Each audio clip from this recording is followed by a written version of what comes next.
Ce panel s'explique par le fait que nous rencontrons dans la région du Sahel un certain nombre de défis sécuritaires liés à plusieurs causes. La montée des radicalismes, donc plusieurs types de radicalisme, les conflits de différentes natures, entre paysans et éleveurs dans certaines localités, des conflits liés au radicalisme religieux, mais aussi la montée du terrorisme. Alors ce panel rentre dans le cadre d'un programme que la West Africa Democracy Radio met en œuvre en partenariat avec OSIWA pour interroger d'abord le discours dominant sur les causes de ces conflits-là et sur les implications de ces conflits dans notre région. Il s'agit de faire des investigations dans le cadre de ce programme, aller à la source des informations, rencontrer les communautés, rencontrer les protagonistes pour interroger le discours sur donc, les causes.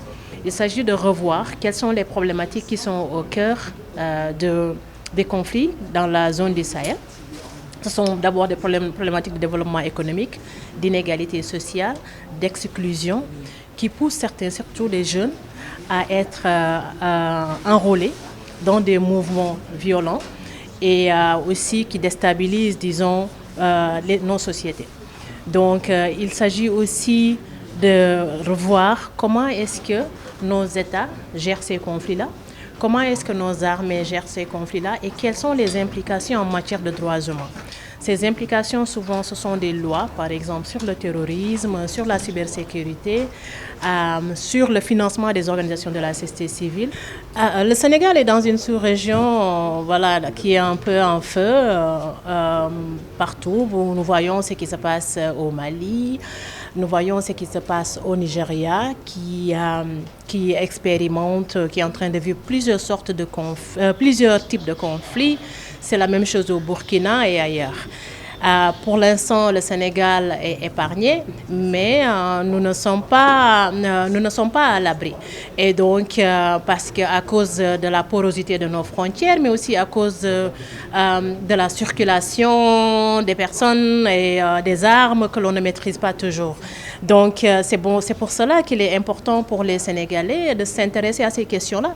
Et surtout, comme je le disais tantôt, de travailler à la prévention, de voir et de mettre en exergue nos mécanismes, nos traditions de cohabitation pacifique, prêter vraiment une attention très particulière, par exemple, à la cohabitation religieuse. Nous avons une tradition ancrée de bonne cohabitation religieuse, très importante, de regarder ce qui se passe ailleurs, d'apprendre des leçons de ce qui se passe ailleurs et anticiper, prévenir pour ne pas arriver à ces situations-là.